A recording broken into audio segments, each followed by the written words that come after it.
أغلالا فهي إلى الأذقان فهم مقمحون وجعلنا من بين أيديهم سدا ومن خلفهم سدا فأغشيناهم فهم لا يبصرون وسواء عليهم أأنذرتهم أم لم تنذرهم لا يؤمنون إنما تنذر من اتبع الذكر وخشي الرحمن بالغيب فبشره بمغفرة وأجر كريم إنا نحن نحيي الموتى ونكتب ما قدموا وآثارهم وكل شيء أحصيناه في إمام مبين واضرب لهم مثلا أصحاب القرية إذ جاءها المرسلون إذ أرسلنا إليهم اثنين فكذبوهما فعززنا بثالث فقالوا إنا إليكم مرسلون قالوا ما أنتم إلا بشر مثلنا وما أنزل الرحمن من شيء إن أنتم إلا تكذبون قالوا ربنا يعلم إنا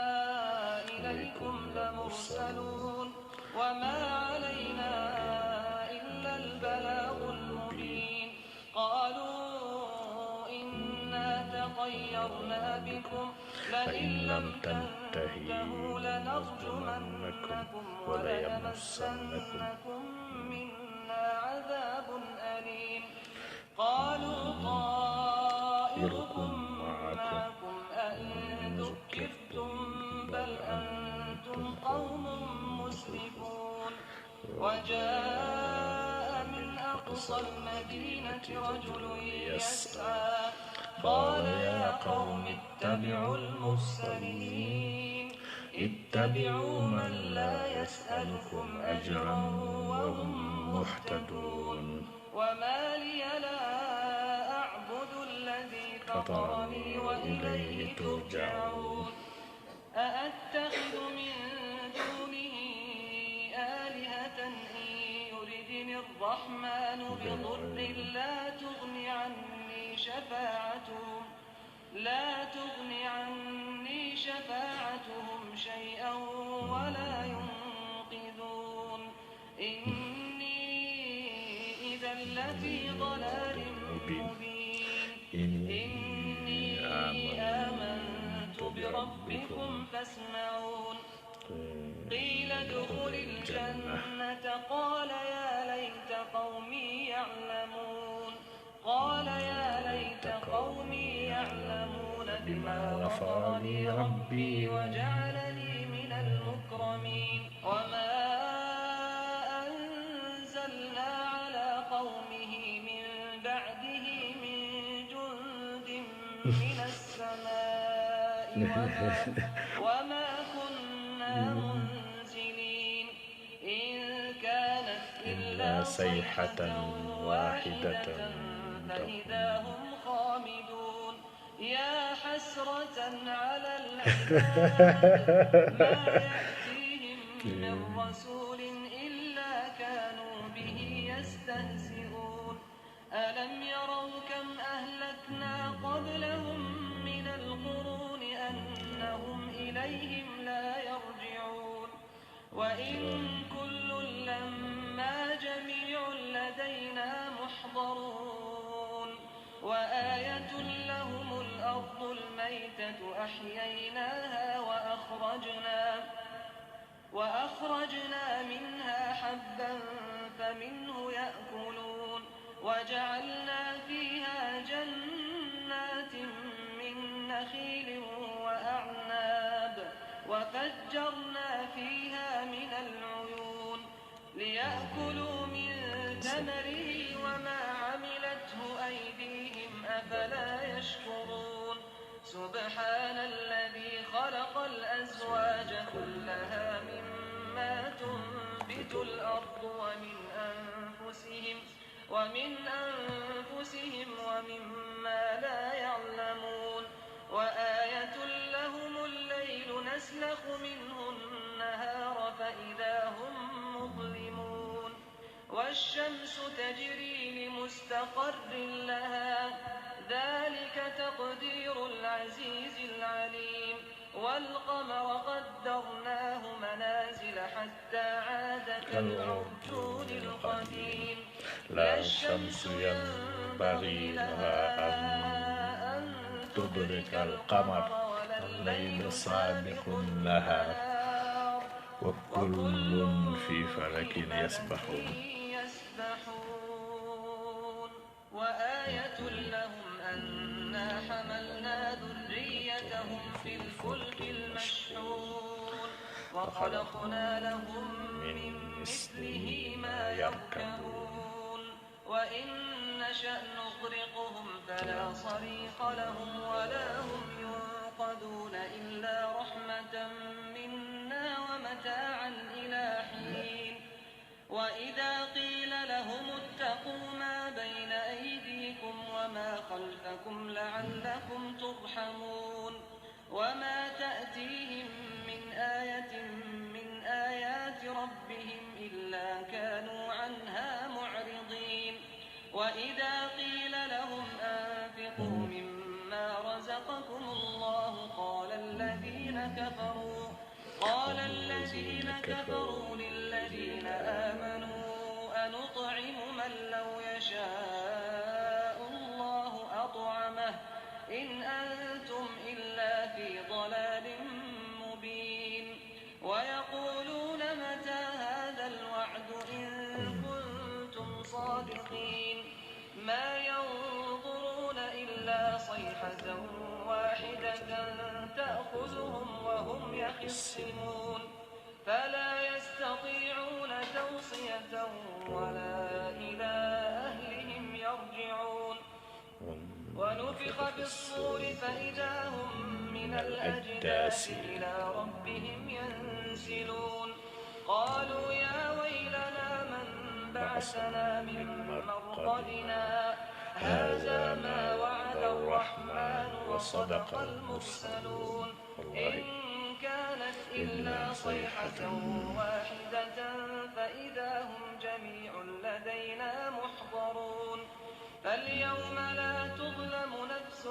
شيئا ولا تجزون إلا ما كنتم تعملون إن أصحاب الجنة اليوم في شغل فاكهون هم وأزواجهم في ظلال على الأرائك متكئون لهم فيها فاكهة ولهم ما يدعون سلام قولا من رب رحيم وامتازوا اليوم أيها المجرمون ألم أعهد إليكم يا بني آدم ألا تعبدوا الشيطان إنه لكم عدو مبين وأن اعبدوني هذا صراط مستقيم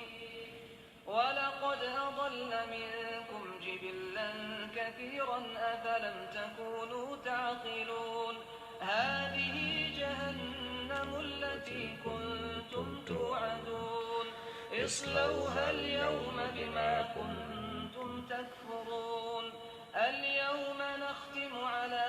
أفواههم وتكلمنا أيديهم وتشهد أرجلهم بما كانوا يكسبون ولو نشاء لطمسنا على أعينهم فاستبقوا الصراط فأنى يبصرون ولو نشاء لمسخناهم على مكانتهم فما استطاعوا مضيا ولا يرجعون ومن نعمره ننكسه في الخلق أفلا يعقلون وما علمناه الشعر وما ينبغي له إن هو إلا ذكر وقرآن مبين لينذر من كان حيا ويحق القول على الكافرين أولم يروا أنا خلقنا لهم مما عملت أيدينا أنعاما فهم لها مالكون وذللناها لهم فمنها ركوبهم ومنها يأكلون ولهم فيها منافع ومشارب أفلا يشكرون واتخذوا من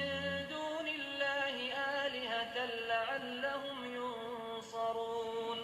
لا يستطيعون نصرهم وهم لهم جند محضرون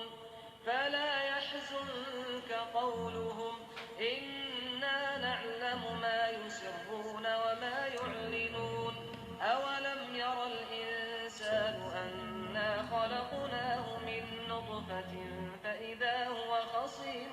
مبين وضرب لنا مثلا ونسي خلقه قال من يحيي العظام وهي رميم قل يحييها الذي أنشأها أول مرة والله ما في وهو بكل خلق عليم الذي جعل لكم من الشجر الأخضر نارا فإذا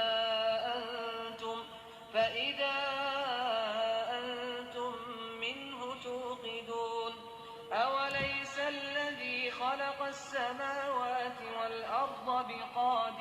بقادر على أن يخلق مثلهم بلى وهو الخلاق العليم إنما أمره إذا أراد شيئا أن يقول له كن فيكون فسبحان الذي بيده ملكوت كل شيء وإليه ترجعون صدق الله العظيم وبلغ مولانا رسوله الكريم ونحن على هذا من الشاهدين السلام عليكم ورحمة الله تعالى وبركاته mbokk yi ñu ngi leen nuyu ñëpp di leen ziar di njort ni guddeewul trop maa ngi gis am na ñi nga xam ne ñu ngi ne dañoo yàqamti ku yàqamti rek excuse nañ ko mën a dem tëddi ñun dañoo am suñu temps wax dëgg yàlla nelawuñu donc macha allah di am mbégte lool nag ci gis leen maa ngi gis waa daayira bi donc lii dafay wane rek wax dëgg yàlla itte ak yéene bu nit ñi am ci réew mi donc di tàmbali nag balaa may dugg ci waxtaan bi di jaale ñi nga xam ne yëg nañ ni dañ see ñàkk seen bakkan maa ngi ci yëg ñenn ñu nekk fële ca Bignona benn xale bu am ñaar fukki at wala lu ko néew fii ci Ndakaaru ci Yëmbal ak ci Kër Masaar dégg naa ñii ñëpp wax dëgg yàlla ils sont tombés ci taxawu dëgg ci xeexal dëgg victime de bavure policière comme d'habitude police bi nga xam ne buy taxaw sax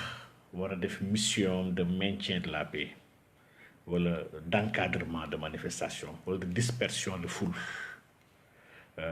faw mu utiliser ay armes yi nga xam ne dafay reyaate contre son propre peuple ma xalaat nag ni ko Sénégal fii laa gisoon ñi nga xam ne ñu ngi doon yuuxu di jooy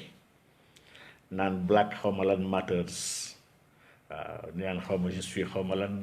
fàtte naa tur waa ji sax man j'étais contre wax dëgg yàlla donte nag dund doomu aadama moom fu mu mënti rotee ñu ngi ci am lu ñu metti wax dëgg yàlla waaye fële ci États-Unis benn noir victime de bavure policière une police bi nga xam ne dafa bañ nit yu ñuul n'est-ce pas di toroxal doomu aadama ndax noir la aux États-Unis fii Sénégal gis naa ñi nga xam ne tey jii ñu ngi woote woo société civile ñoom ñooy les grands moralisateurs maanaam ñoom ils sont matures ils sont intelligents ils sont responsables voilà George Floyd jërëjëf donc gars yi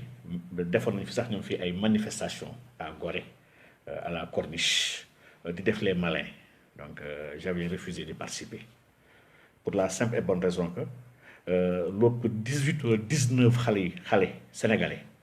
police sénégalaise rey na leen fii à Dakar ci ay manifestations Dakar Kaolack donc ces gens-là qui organisaient ces manifestations-là membres de club de xawma lan de société xawma lan d'universitaires et cetera ils avaient pipé mou mosuñu tooguñu yëngatuñ ci woon n'est-ce pas donc tey nag ay doomu réew mi la ñu rayeti doomu réew yi nga xam ne dañoo génnoon di mettitlu xam nga tey moom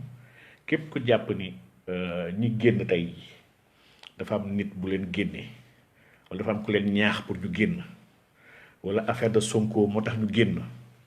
ku yaakaar ne loolu moo génnee Sénégalais depuis ñaari fan yi ñuy yàq di toj di dóor di yàq sa lecture baaxul maanaam comprendre kon li xew maanaam xamoo li xew tey nag dafa am lu bëree bëri lu xew li xam ne wax dëgg yàlla ñu ngi ci sàkku wax dëgg yàlla di waslu ak di jéggalu ndax nag sincèrement sama sëñ moom dafa doon wax ne dëgg suufelu mu ma gënal fen di ma yëkkati ñëwuma pour wax dëgg yàlla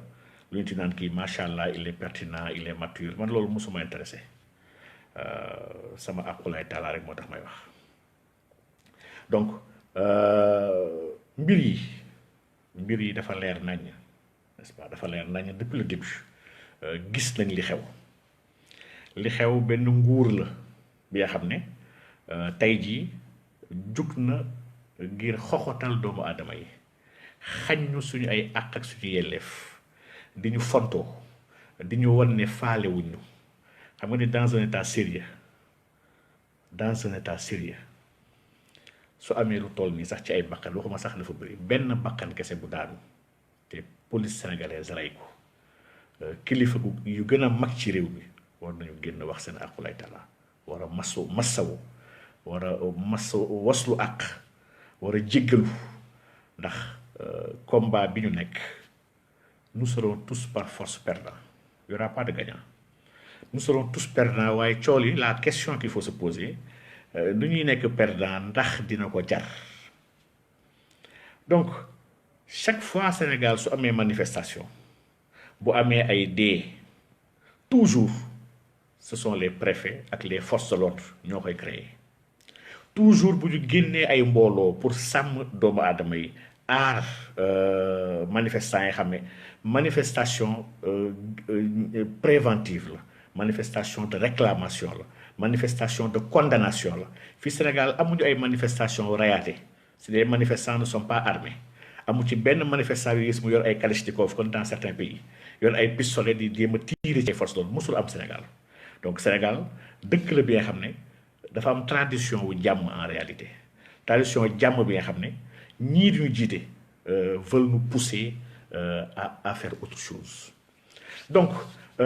sama taxawaay sama xalaat nag lenn la maa ngi gis nag tey ñu ngi wax ko sëriñ yi di bëgg impliquer sëriñ yi pour sëriñ yi wax jàpp ma ne sëriñ yi war nañ ci wax absolument rien donc buñ ci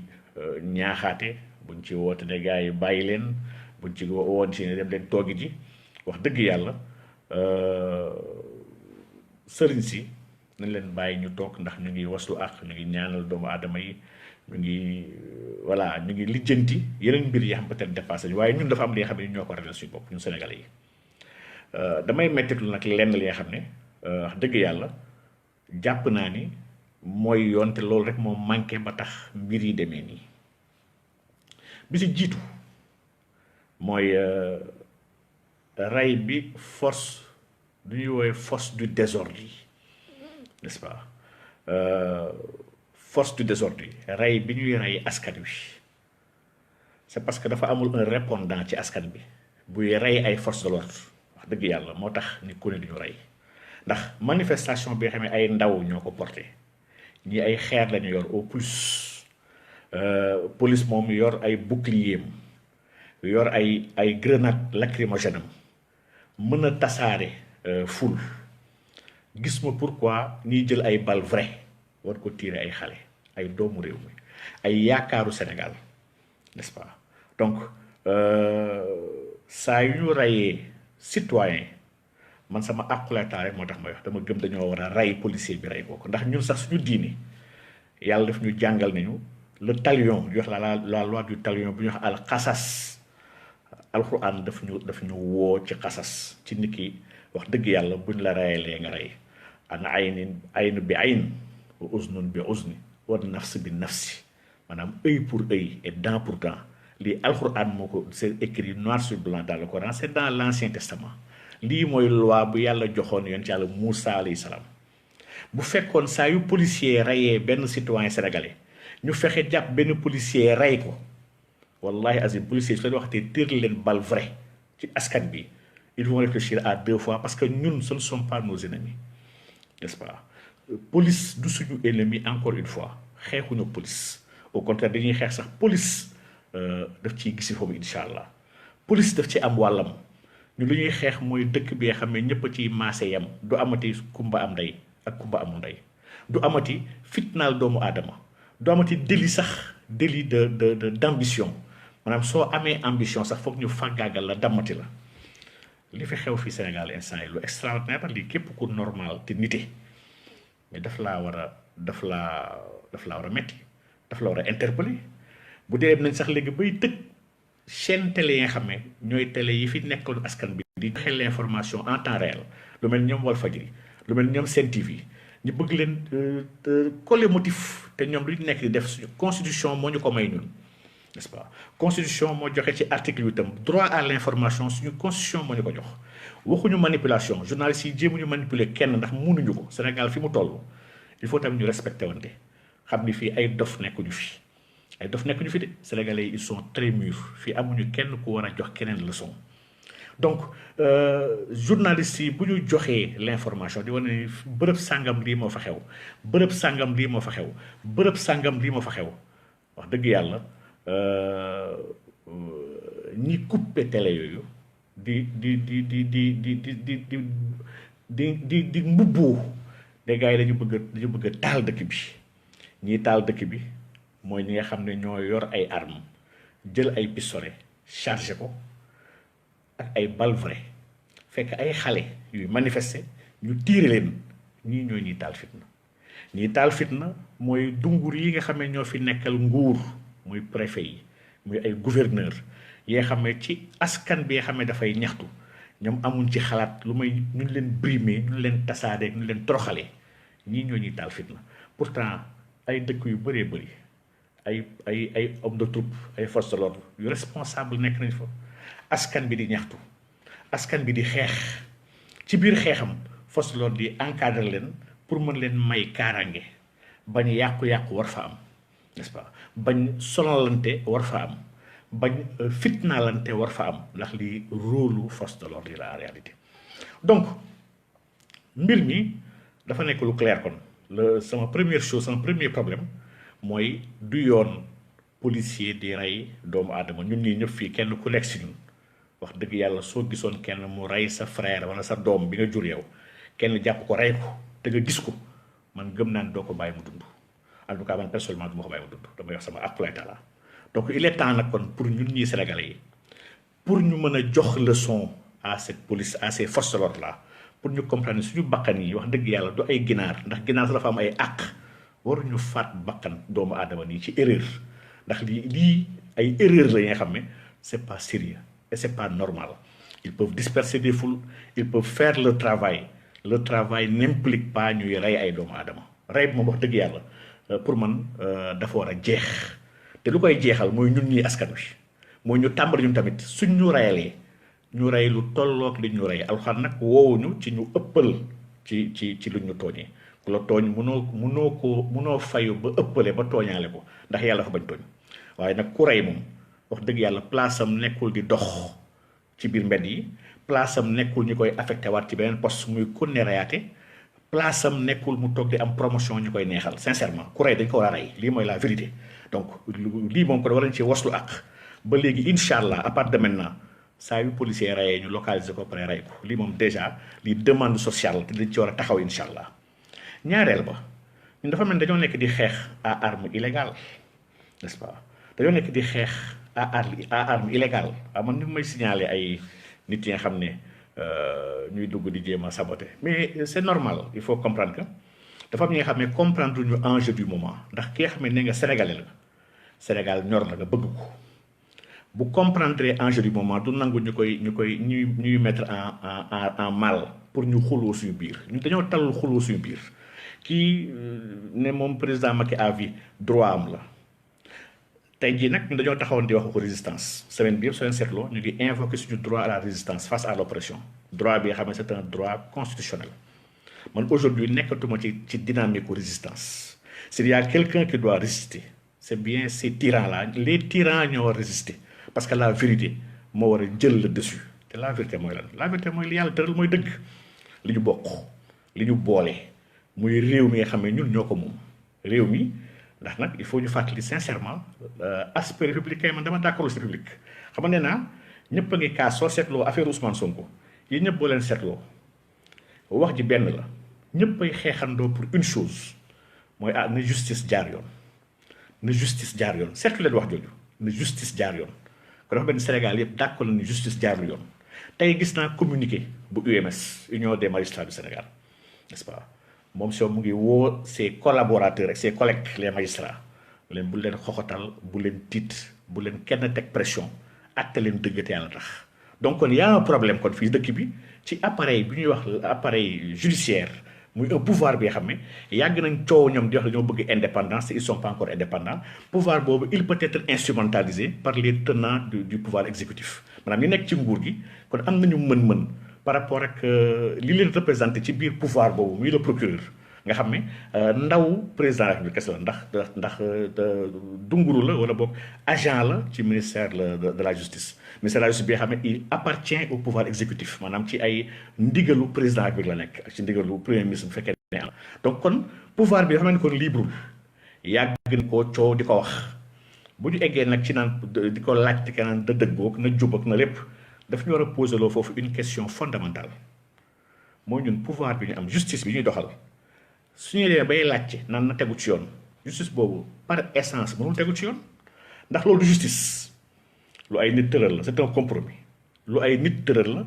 jëlee ko ci culture jàmbur jëlee ko ci tradition wu jàmbur jëlee ko ci histoire jàmbur elle ne correspond absolument pas à ce qu'est le Sénégal elle ne correspond pas à nos rites elle ne correspond pas à notre histoire elle ne correspond pas à notre religion mais lii dafa dul dëgg mooy dëggu yàlla bi te dama ne aujourd'hui dafa jot moo tax suñu religieux yi ma leen di lancer un appel xalif généraux yi ñëpp na porte parole yi wax ak seen xalif généraux yi buñ leen dugal ci wax bi nga xam ne du seen wax maa ngi fàttali démb na Sénégal l'état li ñuy wax l'état faalewul kilifa diine yi maa ngi dégg ñu bëri naa ay kilifa diine yi nañu wax ak nangam Macky Sall faalewul kilifa diine yi waxoo Macky Sall ñi fi jiitu Macky Sall faalewu ñu woon kilifa diine yi Abdou Diouf ak Abdoulaye Wade ak ñi fi jàpp Abdoulaye Wade ci boppam ñëw na ba Touba sëñ Saliou Abdoulaye dafa yàgg woote ni mooy sëriñam sax leb ko xaalis sëñ Saliou jox na ko xaalis bu bëri bi nga xam ne est-ce que sax fay na ko ci biir loolu ci biir Abdoulaye sëñ Saliou mooy sama sëriñ sëñ Saliou benn ñaan rek la ko ñaanoon ne ko man damaa soxla Sénégal chartam ndax mun ñu koo soppi ci constitution ñu jéemam au moins république bi nga xam ne dafay bàyyi xel l'islam lii du demande bu metti Abdoulaye tappale na wër ay ndomb ba ne ko loolu mënul nekk loolu suñu partenaire duñ ko nangu dëkk bi duñ ko nangu nangam ak nangam duñ ko nangu te nee na koo koy sëriñam n'est-ce pas sëñ Saliou ne ko pourtant gànnaar gii ñu dendal te nekk léegi république islamique moo ko Sénégal gii benn suuf la woon dañ la ko laaj parce que xam nañ ni mën nga ko te mën na nekk ndax xool nañ ko ci dëkk bi xam nañ ni dëkk bi mën na ko moo tax ñu laaj la ko waaye su fekkoon dëkk bi mënu ko wala boog baaxul ci dëkk bi naruñu la ko mës a laaj waaw nagam kii mooy sëriñu Abdoulaye Wade Abdoulaye di woote di naan mooy sëriñam fu ne mu wax ko te li mu bëgg moom mënu ko defal ci dëkk bi maanaam diine la bëggul ci dëkk bi Abdoulaye loi yu bëri tey jii yu ñuy xeex nga xam ne loi wu góor jigéen la loi yu bëri nga xam ne moo yombal ay yenn convention yu bëri Sénégal signé Maputo lu mu ci doon nga xam ne mbiru seytaan kese la ndax mbiru nouvel ordre mondial la Abdoulaye moo ko signé li ñuy coow tey di ko xeex tey muy nervi yeeg yi ñuy coow yëpp mais nervi yi n'est-ce pas nervi yi Abdoulaye moo ko fi moo ñu fi jàngal nervi yi fii si dëkk bi n'est-ce pas moo ko fi andi n'est-ce pas moo ko fi andi ak ñoom Farba Senghor di tasaare di yàq di toj ci fu jàmbur donc Abdoulaye Wade ci boom gëmul woon sëriñ bi donc sëriñ si yàgg nañoo am ay bëgg-bëgg initiative Sirkof bi nga xam ne kilifa diine ñoom sëñ Mourtala ñoo ko yëkkati woon ak ñoom Abdoul Aziz Al Ibn n'est-ce pas kilifa diine yi nekkoon Sénégal yëpp bëgg rek ñu xoolal leen te sax code de la famille bu Sénégal n'est-ce pas lan la mujjee Abdou Diouf faalewu leen li c'était en 1996 ba ñuy njëkk taxawal code de la famille boobu siwam sax c'était en 1971 de maa ngi koy fàttali kilifa diine yu gën a mag Sénégal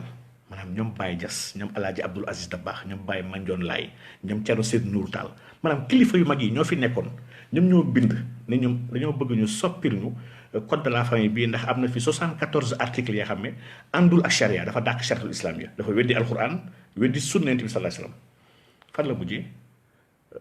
Abdou Diouf daf leen tourné doxal code de la famille boobu en 1960 loolu moo andi woon le conseil islamique supérieur bu sëñ yi taxawaloon ñoom ñëpp ñoom Cheikh Gaïndé Fatma ñoom El Hadj Abdoul Aziz Dabakh ñoom Baye Niass ñoom ñëpp ku ci nekk defoon na ci ay xutba bind ci ay livre di ko mettitlu waaye état bi faalewu leen maanaam état bi xool lu ñu bëgg sëriñ yi fi nekk yëpp bind nañu manifeste gis naa manifeste bi nga xam ne Ababacar Mbow mu ngi ak moom soo leen bëggee sax mën nañu ko partagé ay xalif généraux yu bëri xam ne ñoo bind signé seen signature xalif généraux yu gën mag Sénégal c'était 9 ñoom ñëpp signé ne dañoo bëgg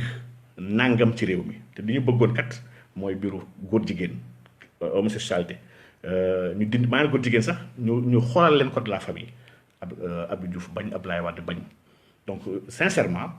il faut dire ñiy taxaw tey jii di yuuxu na kilifa diine yi wax ak Macky Sall état du Sénégal musul faale kilifa diine yi seulement nag Senghor Abdoulaye Wade Abdou Diouf était assez intelligent pour jéem a xool ni ñuy coordonner ak sëriñ yi sans wax ko Macky rek moom mooy le grand idiot bi nga xam ne il a assumé très fort ne gars yi ay citoyens que seen duñu dara maanaam faalewu leen dafa leen di fen dafa leen di woo di leen wax li nga xam ne amul n'est-ce pas amul donc sincèrement il y a beaucoup de choses à développer ci wàll googu pour revenir rek dire que aujourd'hui il n'est pas question de déléguer un combat bi nga xam ne naan kilifa diine yi wax leen ak Macky Sall bi nga xam ne wax na ni faalewu leen waaye na ni faalewu leen parce que ay citoyens ordinaires lañu muy benn ay grève pacifique maa ngi gis ñu bëri noonu na pacifique na nangam lu pacifique moo mënul nekk il faut qu'on se dise la vérité président bi ñu yàlla nattoo di ab baadoola bu mag a mag moom moo ne moom lu xonk sax mënu ko gis maanaam moom grève pacifique la woowul askan wi il faut qu'on soit sérieux n'est-ce pas bu ñu di nekk di naxasaale n'est-ce pas di jouer ay film di jéem a nax suñu bopp ndax dafa am yi nga xam ne nax sa bopp la aujourd'hui il n'est plus question de parler de résistance à l'oppression ndax soo xoolee état bi li mu wax yëpp ak lu nekk di doxal yëpp ak rey yu def yëpp état bi engagé na benn dimension ci biir lutte bi nga xam ne ko doon lutter de manière pacifique ndax fii bu njëkk bi jël benn mettitu la woon ne d'accord yu ñuy fàggaagal ay doomu aadama ci seen ay opinion moo xam Assane Diouf la moo xam Clédor Sène la moo xam ñoom Guy Marius Sagna la moo xam ñoom Ousmane Sonko la ak ñeen moo xam ñoom Abdou Karim Xurum Xaq yi xam itam def na leen même chose jàpp nañ leen moo xam ñoom Dame Mbodj ñëpp jàpp nañ leen ci yu ñàkk solo parce que bëgg nañ leen tënk pour rek rey wala nelawal xeex bi nga xam ne askan mu ngi koy xeex pour ne dëkk bi ñu ñëpp ko bokk ñu ci war a gis yu bopp donc kon état nguur bi moom woowuñu ci waxtaan donc aujourd'hui du problème mu léegi résistance n'est-ce pas nag le problème résistance on est plus dans la dynamique de résistance ndax bu ñu demee bay rey ay sénégalais ay doomu réew mi wax dëgg yàlla bu ñu toogee jàpp suñu ñàmbur ne suñu yoon nekk dañuy tëdd nelaw soo baa sax dañoo wor ñi nga xam ne dee nañu te wax dëgg yàlla suñu combat la ñu ñëpp ñoo àndandoo ci combat bi maanaam àndandoo loolu mooy àndandoo maanaam ay gor mënuñu àndandoo ci dara ba pare ñeen ñi rocceeku bàyyi ñi ci des tey nag wax dëgg yàlla pour être franc et sincère dama am mbégte tey ma gisee étudiants yi taxaw di jaamarloo donc c'est vrai que les gens vont parler de républicain kii républicain moi je suis pas républicain incarné wu ma république gëw ma la république il faut tam il faut ñu déggoo ci li ñuy waxtaan la république ne à chaque fois sa dimension ak son origine elle est maçonnique liñ ñu bëgg nax bëgg ñu imposer une réalité politique et d'organisation sociale qui n'est pas le nôtre lii déjà laa ne sëriñ ñi la ñu war a njëkk bañ ñoom maanaam sëriñ ñi damay xaasi ñoom ñu xeex ñoom pour léegi seen gis-gis ndax on peut pas ignorer la croyance des gens dans la gestion d'un pays mënul nekk je ne peux pas légiférer pour un peuple bi nga xam ne qui est 100% par exemple chrétien sans pour autant me rendre compte wala jéem a xool lan la christianisme wax ci nit ñu war a dundee lañ ko tere lañ ko sant naka la war a dundee pour ñu xool ay lois yu war a adapté wu à seen croyance parce que la croyance elle est fondamentale fii Sénégal ay juuti fi nekk ak ay chrétiens constitution bi moo wax ne dafa respecté ngëm-ngëmu doomu aadama daf koy dooleel dëgëral ko ñu am benn concept wala benn cadre juridique bi nga xam ne qui fait le contraire aujourd'hui ñii ñoom ñoo fi nekkal diine seen préoccupation unique a wax de mooy naka la ñuy cëree diine ci biir réew mi sans pour autant nag lor kenn ñu ne sommes pas dans la dynamique lor ay yeneen diine nous sommes pas dans la dynamique di xeex ay diine ñun suñu diine xeexul beneen diine suñu diine dafa ouvert suñu diine jàmm la suñu diine àndandoo la diine partage la suñu diine salaam la maanaam ñun ak chrétiens yi mënuñoo ñàkk dëkk ndax Yonent bi sallallahu alayhi wasallam dëkk na ak chrétiens yi dama Yonent bi sallallahu alayhi wasallam dëkku chrétien moo ko njëkk accueillir bu ñu jéem a ko dugal dans de faux combats nous sommes pas dans ces combats là mais nitu diine yi Sénégal ñoom war nañu jéem a lijjanti am kuréel bi nga xam ne moo war a taxaw ci lépp lu ñuy voté ci biir réew mi ak lépp lu ñuy doxal ñoom seen voix mën ci peser lii pour man xeex la bi nga xam ne moo war a nekk seen xeex aujourd'hui mais pas ay askan bi yem leen léegi nag ce qui se passe dans la rue mais lii man depuis le début nee woon naa dafa am ñett yi nga xam ne su amul rek combat bii ñu bëgg taxawal mun ñu cee am ndam ndax lii nag aujourd'hui nous sommes dans un combat qu'on l'accepte ou pas gars yi naxasaay ay affaires privées vous êtes des faux types ay hypocrites ngeen c'est pas privé y a rien de privé à cela bu demee ba ay ministre di tëju di waxtaan ci nu ñu war a fàggaagalee doomu aadama président di recevoir xale bi nga xam ne ko manipuler instrumentaliser ko pour yàq dund benn doomu aadama ñu jël ay nit génnee leen ay nervi fayen xaalis pour ñu toroxal seen askan ñu jël toute la police génnee ko gendarmerie yemuñ ci police ak gendarmerie ñu dem wooyi sax léegi armée pour mu jëflante ak doomu aadama yi nous sommes plus dans le cadre wax dëgg yàlla d'une réalité privée ça ce n'est plus un problème privé ce problème là il est fondamentalement public n'est-ce pas fondamentalement la public donc comme que c'est public nag problème bu ñëpp la aujourd'hui xale yaa ngi xeex bi xeexu ñëpp la man waxoon naa ñoom yaanaa maar ak frappe ak yëpp man leen war ñu sax taxaw naa dañuy xaar vendredi waaye nag alhamdulilah askan bi moom wane na ni xaarul vendredi xale yi génn nañu étudiants yi tey pour une fois man chaque dama leen di rendre hommage wax dëgg yàlla dama leen di rendre hommage dëgg-dëgg lu tax ma leen rendre hommage ils ont montré que dëgg la ñu bëgg a xeexal ils ont démenti ñi doon wax ni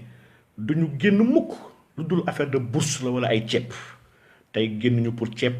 génnuñu pour bourse dañoo génn pour Sénégal dañoo génn pour état démocratie bi nga xam ne gis nañ ni ñu ngi koy yàq benn nit di koy yàq ak kuréelam xam nga lan moo extraordinaire mu ñu ne dëkk bi dëkku démocratique la et li ñu bëgg ñun si dëkk bi yëpp li fi bëgg laax mais ñun fii ñemee ñu fi bëgg dara ndax bu amee bras de fer sax diggante ñun ak Macky Sall mooy gagné Macky Sall bras de fer yu mu am ak opposition bi depuis mu nekkee au pouvoir ba tey jii presque moo gagné yëpp n'est-ce pas presque moo gagné lépp donc aujourd'hui kon ndaw yooyu taxaw faire face policiers di leen dóor di leen jox ay lacrymogènes ñuy taxaw di xeex dama ne man ils ont tout mon respect wax dëgg yàlla te dama jàpp ne lii mu war a nekk Sénégal warul nekk ci damay jug xeex parce que sama intérêt moo nekk en jeu étudiant warul jug xeex lu boursam kese moo nekk en jeu ñëpp bàyyi ko xeexam menuisier yi di xeex ndax dañoo jël seen ay àq ak yelleef nappkat yi di xeex ndax dañoo joxe mbooleem licence yi ñëpp sama yoon nekk si du ma mool borom suuf yi agriculteurs yi ñu jël seen ay suuf jox ko ay étranger ñuy xeex gaa ne man moom du ma agriculteur aw ma tool c'est que individualisme boobu wala boobu égoïsme boobu nga xam ne moom la Sénégalais yi commencé développer ku nekk ne ko sa xeex la enseignant yi bu ñuy xeex ne suñu problème nekk suñu problème enseignant yi il faut ñu comprendre que dans une société ñun ñëpp nous sommes imbriqués nous sommes liés li mooy la théorie de la complexité bu Edgar moo la doon expliqué benn problème individuel fi n'est-ce pas donc wax dëgg yàlla il faut ñu agréger ces problèmes là te tey étudiants ils ont montré ça la banlieue wane nañ seen taxawaay bi nag mooy jaamarloo ak force de l'ordre yi xam ne ce ne sont pas nos ennemis waaye ils sont pas libres nguur daf leen jël tënk leen ñi def leen benn bras armé n'est-ce pas bras armé pour xeex askan wi ñoom nag ma leen di ñaan di leen ñaax di leen wax na leen ñii ñuy leen di xeex loowal ñii ñoom ñoo leen di fay ñooy seeni patron ñooy ñi nga xamante ne ñoom ñooy seen raison de vivre pour rien au monde waruñu nangu di leen rey dans un état civilisé avec des hommes de tenue respectés et respectables laa wax waruñu nangu rey seen ay population xeex nag xeex la on a des combats à mener combats yooyu on va les mener bu combat yi bu laawoon police sax wallahi azim ñu jug taxaw xeexal police ndax la police suñu ay mbokk fa nekk suñu ay rakk ñoo fa nekk suñu ay jarbaat ñoo fa nekk suñu ay anciens élèves fa nekk suñu lépp a nekk ci biir police donc police boobu suñu police la ñoom ñoo war a veiller à ce que dëkk bi nekk ci yoon n'est-ce pas waaye nag police boobu lu ñu tere nag ñu revendiquer suñuy àq ak suñu yelleef dama ne lu tax ñu nekk ci dëkk bi nga xam ne neen dañoo tere ñëpp ne rassemblement warul am n'est-ce pas rassemblement warta am pourtant nguur gi ñu nekk ci nguur gi ñu rassembler heure bu mu leen neexee di ko filmer dañu ko wan télé waaye lu tax dëkk bi am ay yoon yoo xam ne charte yi ñoo tënk mboolee bi doomu aadama yi mu am ñenn ñi xam ne ñoom il se passe de les respecter ba pare bëgg exiger ñëpp di respecter ko pourquoi loolu ñu ngi waxu vaccin temps yi ñoom ñu ngi dajaloo la ñuy vacciné wu ñu dul vacciner sax c'est pas des cibles Sénégal dafa commandé nee na ay vaccin dafa am initiative wala boog dafa am politique de vaccination viser 20% de la population ne ñii laa bëgg vacciner si biir 20% yi mu ne agent de santé yi laa bëgg vacciner ak màgget yi ak personnes yi xam ne ñoo am ay comorbidité waxu ay doomu nguur waxoon ay sëtu kilifa waxoon ay doomu ministre waxoon ay xaritu première dame wax dëgg yàlla lii c'est pas normal et c'est pas sérieux dama ne réew warul doxee nii ñun en tout cas mode de vie maanaam mode dund bu ñu opté te ñu ngi ko inspiré ci yonent yàlla Muhammad sallallahu alayhi wasallam mooy suñu unique référence amuñu benn référence yi gars yi coow yëpp si état de droit ak république ak ñoom Rousseau ñoom Diderot sincèrement man impliqué wuñu ma te yëngaluñu ma waaw wax dëgg yàlla et je suis pas seul fii ñu bëree ngi fii si biir réew mi ils sont très nombreux waaw ils sont très nombreux dans ce pays là ñoom ñëpp ils se reconnaissent pas dans ce système là qu'on appelle le Sénégal n'est-ce pas ils se reconnaissent pas wax dëgg yàlla à chaque fois ma joxe exemple baromètre bu gën a am solo bi ngay mën a comprendre loolu baromètre boobu mooy nga xool élection mel ni élection présidentielle élection bu gën a mag ci dëkk bi élection wu taux de participation bi n'est-ce pas ñan ñooy participer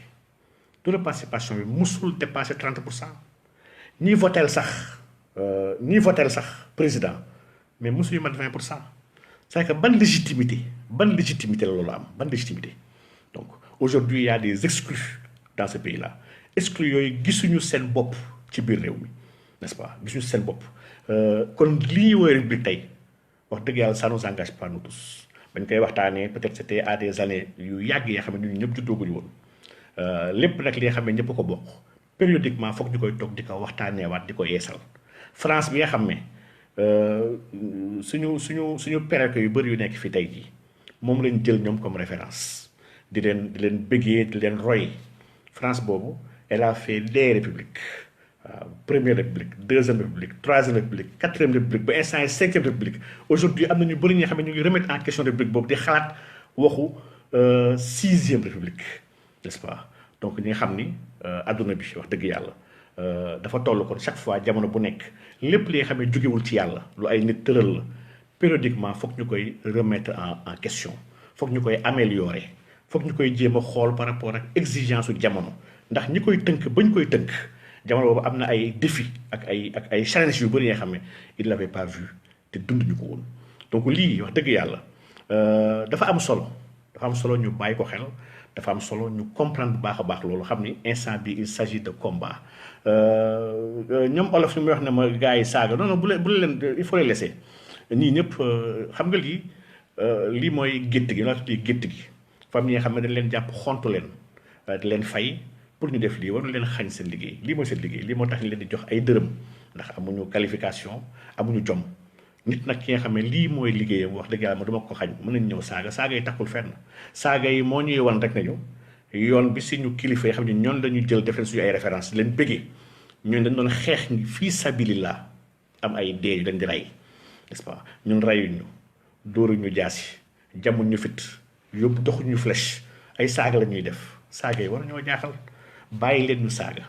ñoom encore une fois ce ne sont pas nos ennemis ñii dañoo inconscient c'est que ñun dañoo yeewu avant ñoom xam nga tamit dëkk nag il faut kenn ku nekk nangu cëram aujourd'hui au Sénégal dafa am ñu bëri ñi xam ne ils sont dañoo yeewu ils sont conscients des enjeux du moment ba pare jug taxaw mu jaral leen seen bakkan nag pour ñu xeex ko am ñi xam ne ñu ngi nelaw ba tey ils sont omnibulés par leur passion wala par ay intérêts yu éphémères ñooñ nag wax dëgg yàlla suñu nekkee dans leur rôle ñun on doit dañu war a kontaan sant yàlla ndax on n'attend pas d'un mouton mu naan wow xar mbee la war a wax xar bu ñëwee bés di naan wow dañoo war a tiit waaw dañoo war a tiit ñun parce que xar dafa war a mbee ñii bu ñuy saaga dañoo war a saaga laisser ñu saaga jarul bloqué jarul leen bu leen tontu ñun nous sommes dans d'autres rôles donc aujourd'hui heure bi tey jii man waxtuma sax waxu résistance waxu révolution man laay wax ak refondation parce que réew bi xam dañ koo bokk ñun ñëpp gisuñu suñu bopp en tout cas man personnellement gisuma sa bopp ci réew mi sincèrement wallahi azim gisuma sa bopp ci réew mi ndax réew mi dañoo tayle sama avenir ay doom ci biir réew mi dañoo jël li nga xam ne ñun ñëpp ko bokk ñu jël ko bëgg ko sedd ñenn kese ñu jël ko téeku di ko doxal n'est-ce pas jël ñenn ñi nga xam ne ñoom ñooy buur di bumi jël richesse su dëkk bi jox ko ay nasaraan actuellement suñu économie lu ëpp 80% suñu économie nekkul suñu loxo ñun moomuñu ko dans ces circonstances là naka la ñu mën a waxu développement naka la ñu ñemee waxee waxu ay émergence ak waxu c'est pas possible dans ces conditions là c'est pas possible on ne peut pas émerger avec des réalités yoo xam ne jël suñu ay suuf suñu mbay gi suñu ay ressources minières ressources hydrauliques ressources halieutiques lépp c'est des contrats yoo xam ne qui nous lient avec des puissances étrangères yoo xam ne dëkkuñu Sénégal ce sont pas des enfants de cœur ñëw ñu tamit pour neexal Sénégal seen intérêt la ñu am di ko topp ñun ñoo doon topp suñu intérêt ba pare topp ñu ko donc lii c'est un problème donc aujourd'hui kon refondation dëkk bi dafa war a am et refondation bi nag aujourd'hui dafa am benn blocage mu am dafa am quelqu'un bi xam ne moo nekk ci bopp réew mi tudd Macky Sall c'est quelqu'un bi xam ne buggul waxtaan déjà soxlawul contradiction parce que il l'a dit depuis le début ba ci yoonu yokkute soo demee yoonu yokkute di nga gis li muy wax moom buggul contradiction buggul kenn ko diir mbagg ba ci entourage am buggul kenn ku bëgg a affirmer wu sax pour bëgg ko remplacer maanaam c'est quelqu'un qui souffre il est éminemment malade chaque fois wax leen ko il est très malade il souffre au fond de lui waa ji xaw ma qu'est-ce qu'il a vécu dans sa jeunesse yenn frustration la am mais il se sent très mal il se sent très mal te dafa mel ni il est incapable de faire le mal aujourd'hui quelqu'un nag qui a accumulé beaucoup de mal ça devient impossible que mu bañ a transmettre ce mal là c'est quelqu'un bi xam ne man xaaruma ci moom muy dellu ginnaaw sincèrement xaaruma ci moom tamit pour mu def lu baax ndax il en est incapable il nous a prouvé à maintes reprises de par ni muy waxee ak ñun par arrogance de par ni muy jëflantee ak ñun de par nu muy wilipandee ak nu muy wasaaree lépp li xam ne dañ koo bokk kii liggéeyul ñu ñun sax damay dégg ay Macky liggéeyul Macky mu ngi liggéey Macky ñun la liggéeyul pour ñun te pourtant ñoo fi tegoon njox ñu def ñuy liggéeyal donc aujourd'hui ce qui se passe nag man dama jàpp ni y a 3 choses yoo xam ne c'est très important ñu bàyyi ko xel ndax suba ñu ngi dem ci benn bés bi yoo xam ne bés bu am solo la te aujourd'hui débat yeeg wax ju bëri ñun dañ ko war a dépasser léegi maa ngi gis xale yu bëri yuy xeex c'est louable c'est noble wax dëgg yàlla c'est très noble mais xeex tamit dafa am ay réalité dafa am tamit lu mu làmboo ni ki mënoo xeex nekk à visage découvert nan la ngay dem di toj ay édifice man d'accord mu ñu toj édifice état bi d'accord ma ko wax dëgg yàlla gisuma dañoo war a lakk miir yi sincèrement gisuma ko gisuma ni auto particulier yi nekk si mbedd bi dañ leen war a taal wax dëgg yàlla d'accord ma ko li tamit tooñ la ndax tamit dans notre combat on peut pas se faire mal munoo taxaw di libérer sa bopp ba pare di dóor sa bopp libérer sa bopp àndul di dóor sa bopp mais nag on a des choses à faire on a des cibles yi nga xam ne cibles yu leer la fi gars yi commencé déjà man du ma si ñëwaat mais wax dëgg yàlla cibles yi nga xam ne cibles qui ont tout leur sens et qui ont des impacts yi nga xam ne dans le monde entier la presse internationale sax mu ngi waxtaanee yenn œuvre yu gars yi teg ma wax leen ne leen am na ay sources yu wax ne je vais pas dire que dëgg la je vais pas dire lu dëgg yoo xam ne la France dafa woon Macky Sall sax pour laaj ko ne ko su bëggee ñu jox leen bu dee Sénégal mënul assurer armée française mu ngi fi ils peuvent bien assurer seen ay intérêt ñoom ñu gàddal ko seen bopp parce que Macky Sall dafa bañ da leen non loolu humiliation yi nekk ci moom dañ ko bàyyi il va essayer de gérer donc bu ñu demee kon ba Sénégal Macky Sall ci boppam dem bay ba tollu niveau boobu moom nga xam ni kon y a quelque chose de très grand yi nga xam ne qui a été fait durant 2 jours yi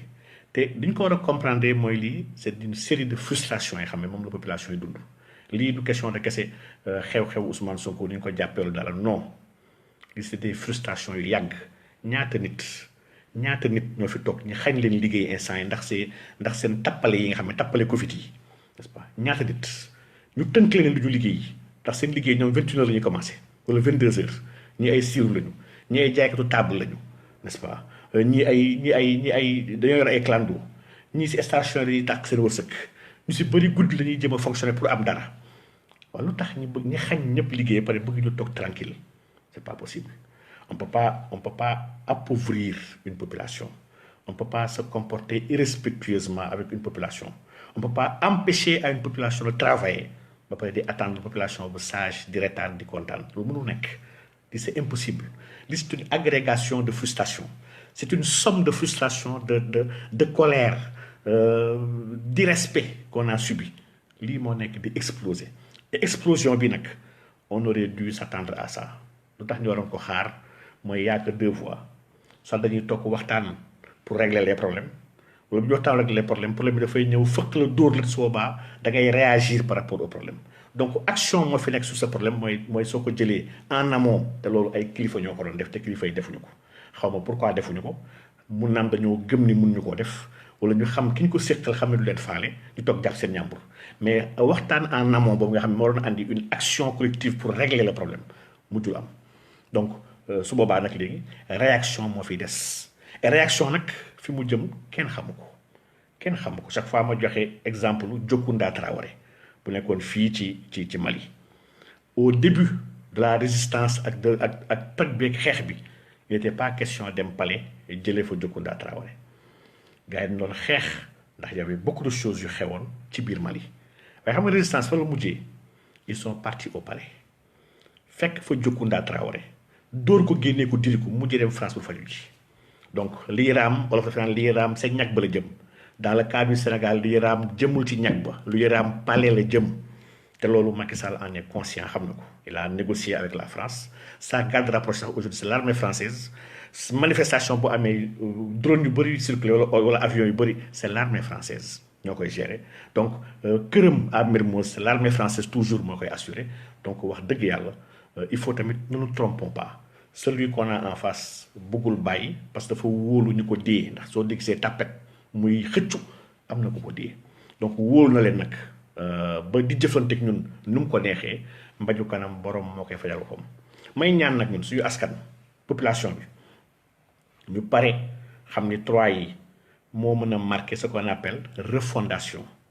n'est-ce pas refondation waaw et alaaji Anibala ngoog man après su ma paree dinaa dugal gars yi parce que gis naa ni ponkal yëpp a ngi fi les grands nga xam ne xeexkat yëpp a ngi fi donc aujourd'hui dafa am 3 yi nga xam ne il faut ñu bàyyi ko xel bu ñu fas yéenee taxaw pour libérer dëkk bi te dëkk bi jaral nañu ko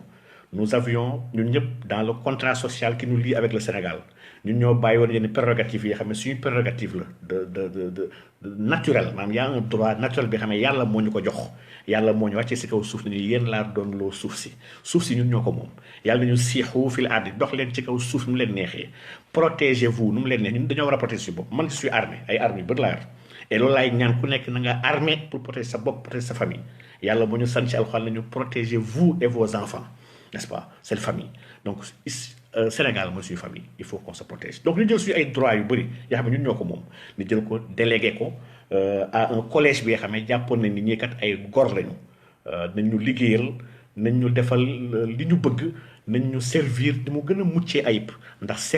servir mooy mission bu gën a noble bu doomu aadamam c'est dommage fii au Sénégal on parle de pouvoir c'est pas un pouvoir c'est un service dañ la may possibilité nga mën a xidma nga mën a servir ta collectivité nga liggéeyal leen da nga tamit saa sax dafa ne woon seydul qawmi xadimuhum ku gën ci yéen mooy ki nga xam ne comment dirais-je mooy kiy servir ki leen di servir yéen ñi donc li ñu délégué woon yëpp nag on s'est rendu compte que ni ñu ko joxoon doxaluñu ko nu mu ñu neexee teeluñu ko nu mu ñu neexee sàmmaluñ ñu ko ñu neexee su askan nag tollee foofu dafa am sañ-sañ ndax moom mooy le peuple moom kese moo am souveraineté la souveraineté constitution Sénégal la ko wax la souveraineté nationale appartient au peuple ba pare mu texte nag kii l'exerce par le biais de ses représentants waaw ana ñun lu tax ñu am ay représentants ñun ñu tere ñun ñu bëgg a xam suñu représentants yi la ñu nekk di wax suñu tur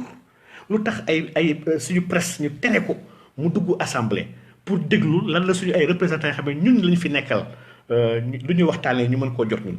bu dee ñu ñuy représenté ba pare di ñu nëbbu c'est parce que représenté tuñu il faut bu ñu naxante donc aujourd'hui nag dañoo toll situation bi nga xam ne au vu de lii yëpp ñii doxal dañoo am sañ-sañ ak droit comme ni ko constitution tëralee nanguwaat suñu ay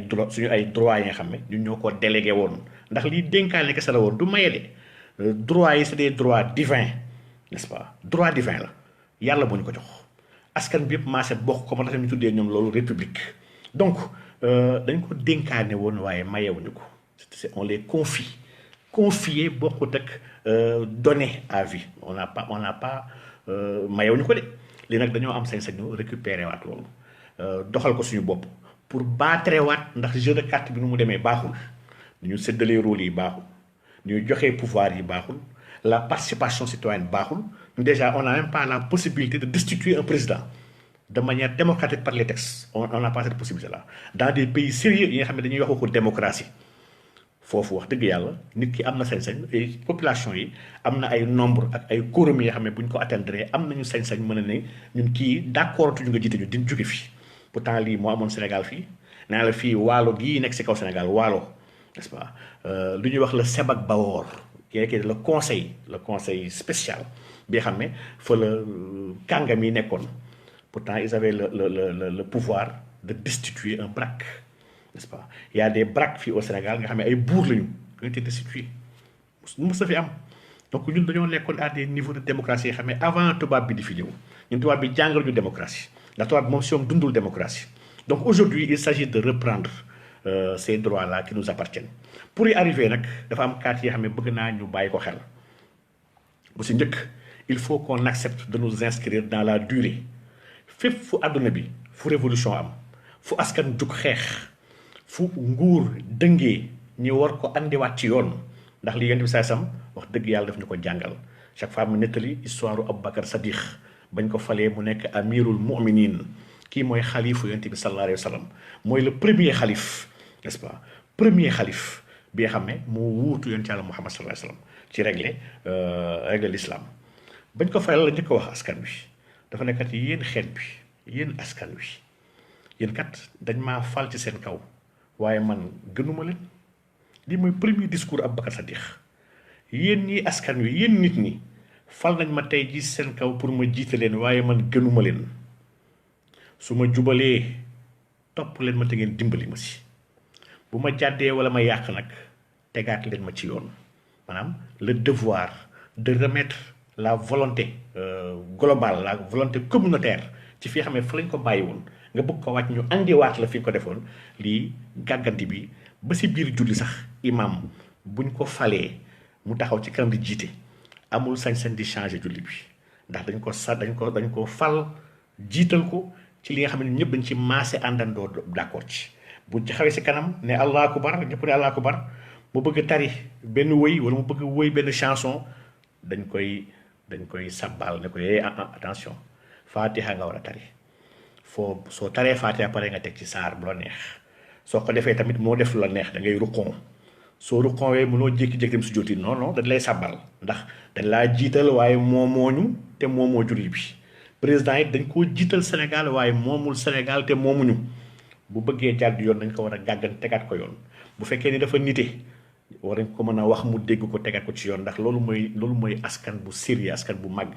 bu dee nag dafa di mbaam nag suñ ko waxee du ko dégg su boobaa jëflante ak moom ci doole kese la mënte parce que kii doole kese la xam foofu lañ tollu instant Sénégal donc kon na gaa yi kon ànd ak muñ yàlla si dafa tagg ñi nga xam ne dañoo am muñ maanaam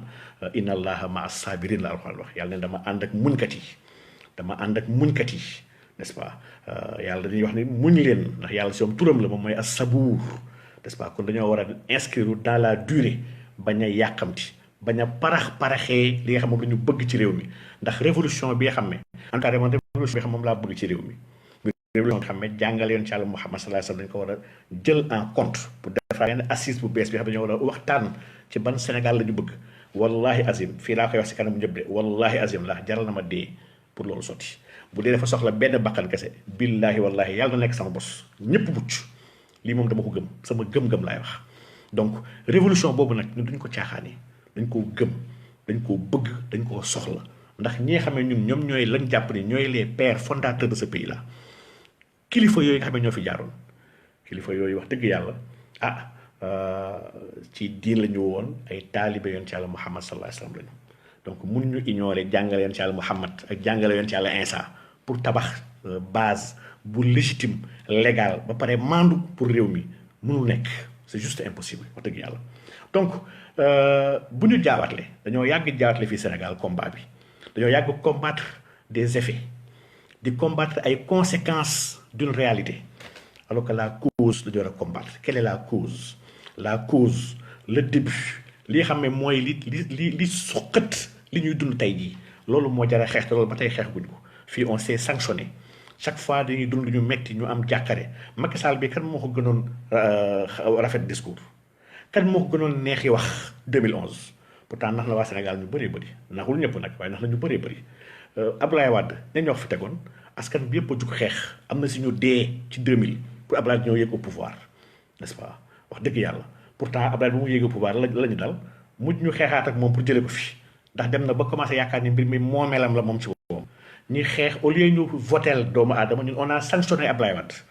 ku mu ñëw baax na fi Abdoulaye rek jóge tout sauf Wade lii moo war a jeex Sénégal tout sauf quelqu'un problème du tout sauf problème bi mooy xool kenn saytu ko tëral li nga xam ne nit ki mënu koo jéggi ndax aujourd'hui Sénégal fi mu toll lu ñuy woowee démocratie Sénégal li Macky jotoon en 2012 Macky moom jéggi na ko ndax Macky am na sañ-sañ moom kese moom bañ a organiser élection locale te élection locale candidat républicain boobu doomu aadama waru ko mën a laal mënu koo laal n'est-ce pas mënu koo laal waaye Macky dem na ba laal depuis 2019 seen mandat jeex na kan la ñu def élection boobu ba léegi depuis 2 ans dans l'irrégularité kan moo ci mën dara il est le seul à savoir que yoo def élection maanaam réew mi moo tëddeewul woon noonu avant Macky Sall di fi ñëw lii mu ngi doog am si histoire Sénégal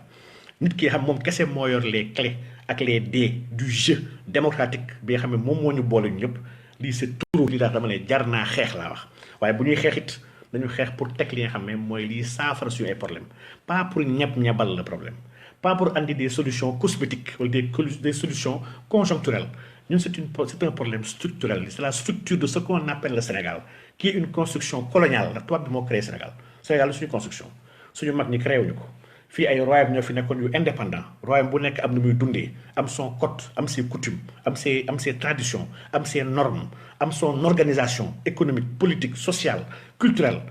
tubaab bi forcé dindi loolu yëpp forcé ay communautés yi nga xam ne ñun fii instant yi ce sont des communautés qui sont là majoritairement sax qui s'acceptent pas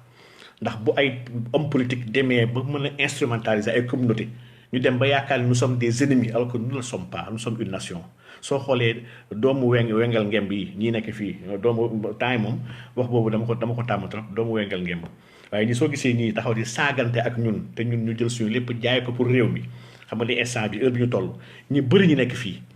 mais mënoon nañu nekk ci leneen am na ñu ñu def ñu ñëpp on a du travail am nañu njaboot am ay doom am liggéey n'est-ce pas am ay marché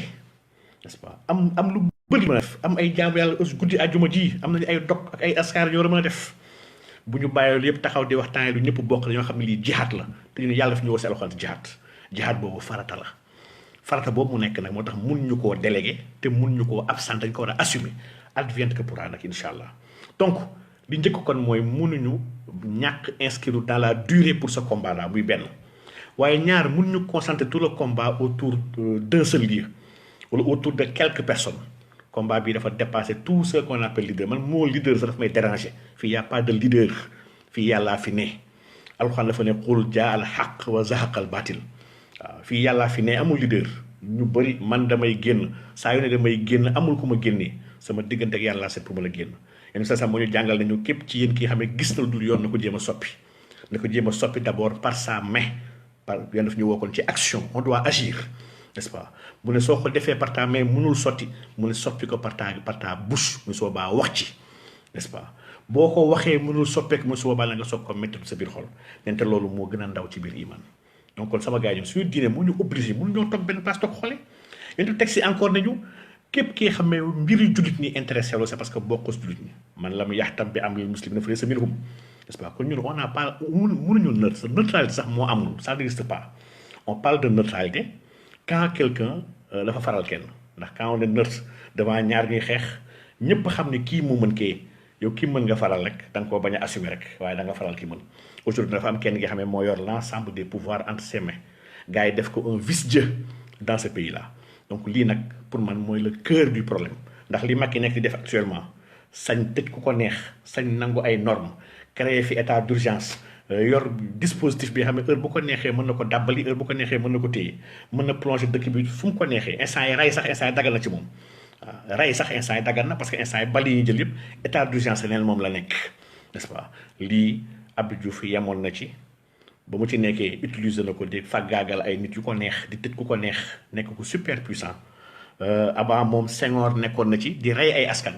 di tëj ay nit ci ay fort beeg ay prison yu ne di leen fa rey ci biir prison yooyu c'est que lii daf fi yàgg loolu Sénégal moo tax nañu moytu kon di xeex ay conséquences ak di xeex ay effets suñu amee problème ak benn garab waruñu ñëw taxaw di sonn pour dagg les feuilles ñun amuñu problème ak feuilles yi dañoo war a gor garab bi dans sa racine ndax waratul saxaat lii mooy le cœur du problème et lii c'est la République du Sénégal qu'on doit interroger qu'est-ce que cette République là lan la ñu ñun lan la ñu boole République vraiment man d'accord ma ko nangu ma ko te dañ ko war a éliminer pour teg li nga xam ne moom méngoog Sénégalais yi donc on doit décentraliser le combat bi warul nekk combat benn gox combat bi dafa war a jaxandoo fu ne ndax état bi amul dispositif amul sax ay moyens humains et matériels pour mën a faire face à cette puissance là qu'on appelle le peuple est très puissant dafay dégg ay l'état a le monopole de la violence légitime c'est faux c'est le peuple moo ko moom l'état c'est le peuple l'état c'est pas le gouvernement bi ñu jéem a gëm loolu l'état mooy le gouvernement non le gouvernement dañ ko déléguer une partie de nos pouvoirs bañ na ko sax on l'appelle l'appareil exécutif le pouvoir exécutif ils doivent juste exécuter nos volontés seen pouvoir fa la yem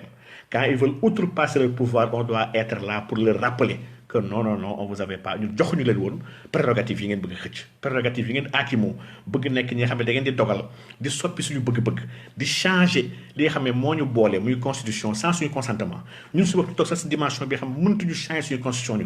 ñun amuñu sax possibilité ut ay nit leen kaane ñun ñëpp ñu xool dañoo bëgg lu bees nangam suñu réew ñu xool par exemple 2 millions de personnes sénégalais ñu signandoo ñëpp dañoo bëgg nangam sur 2 millions de personnes yooyu sax ça vaut absolument rien dans ce pays bu ñu nekkoon 5 millions de personnes sax yu signandoo dañoo bëgg benn loi bu bees 5 millions de sénégalais signé ko suñu ko yóbbee elle n'a aucune valeur juridique mais lii c'est pas un pays kon ñun fii nous sommes étrangers chez nous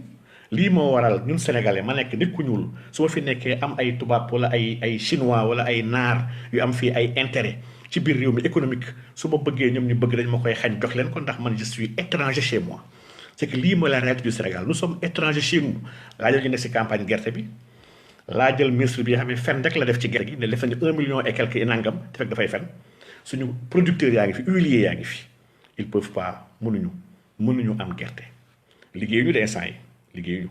gerte bi yépp chinois yaa ko jël def ko seen ay magasin obligé Macky Sall dafa leen ay loi pour dindi sax yenn contraintes yi ñu amoon ci exportation bi yóbbu leen lépp seen dëkk donc aujourd'hui dans ce pays là demal seeti les banques les grandes entreprises d'assurance li yëpp le capital maanaam soo xoolee capital bi kan moom banque yooyu demal xool ñoom SGBS toutes ces banques là ñoom CBAO ñëpp le capital n'est pas sénégalais ñun moomuñu fi dara de ñun fii ay doxandem lañu ci biir réew mi te loolu nag wax dëgg yàlla doomu réew moo war a tabax réew mënoo fi nekk pare nekk fi sous-homme chez toi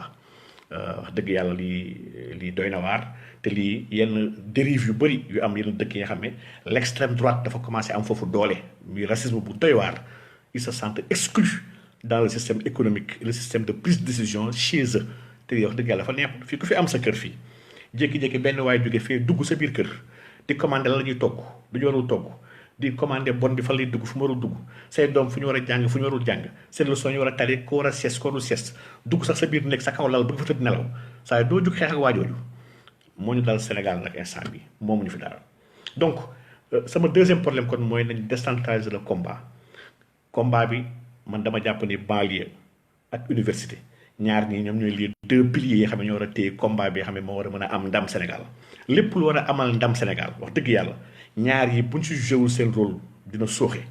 alhamdulilah nag instant yi par rapport ak lii ñu gisagum dal na xel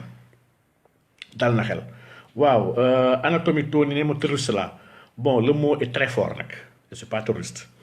je suis islamiste n'est-ce pas je suis islamiste étant entendu que ñun nag islam daf ñu woo ci benn dund bu dal ak ñëpp ñi nga xam ne si lay gëm islam jihaad di xeex ak nit sax pour dugg si diine amul si islam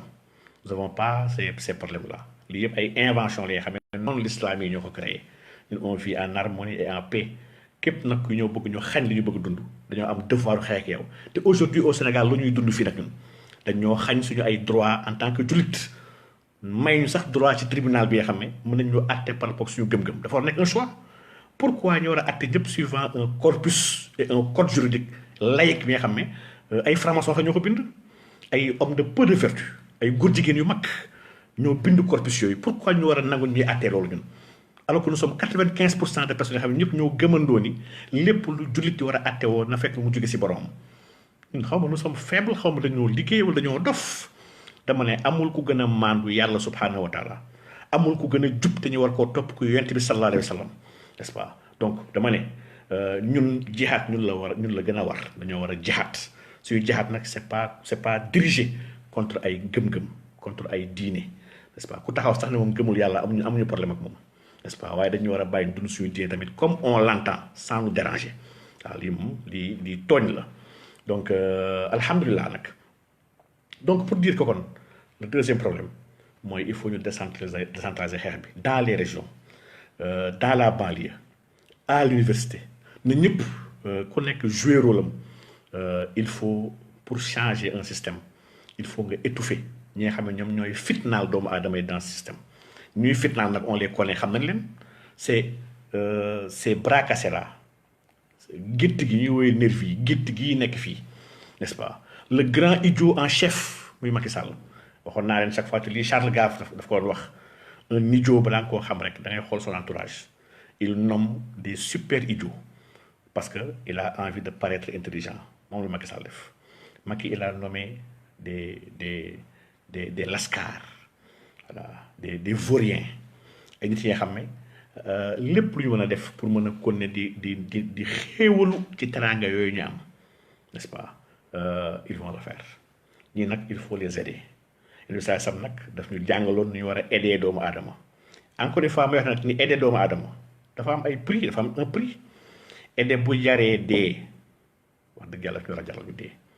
dama ne njëkkuñu dee duñu mujj dee il faut ñu démystifier ko njëkkuñu fi dee te duñu mujj dee cool rek mooy bul nangu dee ci maali foro man waruñu nangu dee ci erreur waaw dañu war a dee ci lu ko jar te man nag dee pour taxawal dëgg wallahi azim man jaral na ma ko ku mu ko jaral nit ma jaral na ma ko te xam naa ñu bëri ñu ko jaral te incha allah koy taxawal nag wax dëgg yàlla donc li fi ne mooy kii ñuy woowee suñu président n'est-ce pas te ñu jox ko ay jumtukaay jox ko ay mën-mën pour mu liggéeyal ñu mu jël ko di ko utiliser contre ñun li mu def nii moom la yàlla reproché Iblis daf koy dama laa jox ay jumtukaay jox la doole jox la xam-xam pour jaamu ma nga bëgg ko utiliser contre moi pour jéem a yàqal nit yi jaamu ma yow duma la baal naa la mbugal mu ne ko nag may ma délai donc kii nag ñun mayantew ñu moom délai ndax kii dafa naagu te dafa respecté wul xam nga nit ki sax dina nekk di reewantu di yàq di def n'importe quoi waaye mu boole si ak xaw la ormal ba après da ngay werante naan kii moo ko tey wala tey ko wala kii non jublu si nangam soo baa dañ koy layal Macky bu amoon sax benn respect pour le peuple sénégalais soo baa mun na am ñu layal ko ne sa waay de non mun na am jublu ci loolu waaye kii si boole reewaan daf ñu woon carrément ni faalewu ma leen voilà nu ko neex lay waxee ñun nu ko neex waaw mun na sax toog bañ a prononcé wu par rapport ak lu grave ko sama dëkk kër bu amee problème ma ne sama kër soo amee problème sama njaboot am problème du ma toog noppi naa taxaw woo leen indi conseil bu gaaw la acca ñëw leen kaay toog xale yi qu'est-ce qui se passe ku tooñ joxe dëgg sanctionné waaw donc lii mooy dëgg ci fi nga xam ne mooy kër gu mag gi nag muy état kër gi dafa ràgg dafa amul kilifa maanaam ki ñu ko dénk matu ko kilifa daf ko ëpp dañ ko jox yére bi xam ne daf ko ëpp lii mooy la réalité te pour sauver ce pays là il faut ñu jëlee ko fi la question elle est très simple donc lii mooy deuxième problème bi mooy nañu tas le combat ñetteel bi nag wax dëgg yàlla man dama jàpp ne mooy ñu combattre ko avec intelligence combat bi laajul violence dafa laaj intelligence boobu mu ngi fi les forces sont là on sait comment se battre déjà live bi ñu def nii rek ils ont saboté depuis 5 secondes ils ont saboté le réseau Orange mënuñu def vocal sax kenn mënu ko def presque en smart vidéo mais on sait que ñun combat bi ñu war a porter daf ñu obligé à beaucoup de choses yoo xam ne war nañu neex waaye instant dañ koy bàyyi ndax combat bi moo ñu ko jaral am ay jumtukaay yoo xam ne daf ñuy génnee Sénégal maa ngi koy wax sànq di ñaax naan gars yi dañuy installé Tor sa ay téléphone c'est un VPN bi xam ne da lay permettre sa adresse IP nga mën ko changer nga mën a localiser wu fu sori nga génn Sénégal parce que dañoo am un état bi xam ne c'est un état voyou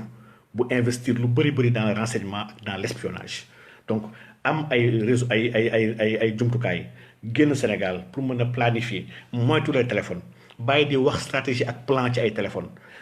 bàyyi di communiquer ci lépp li nga xam ne mooy xeexukaay yi ci biir téléphone dañ ko war a imposer suñu ay bopp n'est-ce pas xeex ak li ñu war a xeexee ak li ñu ko war a xeexee du ñu war a waxtaanee ci biir ay téléphone ci tam dama koy ñaax tamit sama mbokk yeeg sama xarit yi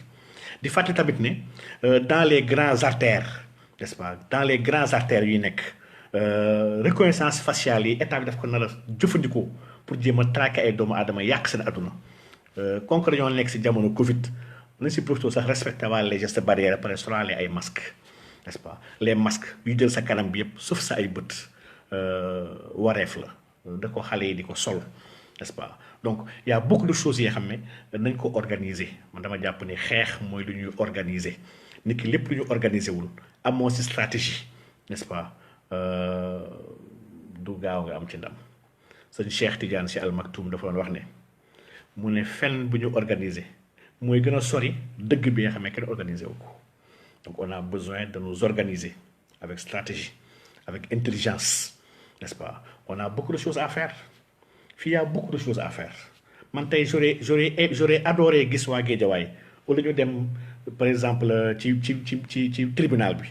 ñu dem kër Aliou Sall nous doit beaucoup d'argent ñun n'est-ce pas ñu dem këram li fa nekk suñu alal la warul yem ci moom c'est que ñi nga xam ne ñoo lay tiital di la fitnaal di la toroxal il faut que la peur change de côté lii moom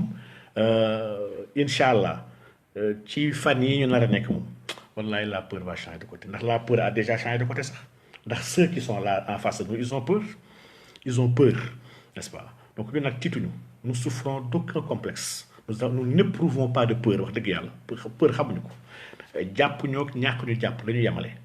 rey ñu ak ñàkk ñoo rey wallahi asin la ñu yemale suñu reyoon instant leen rek laay regretté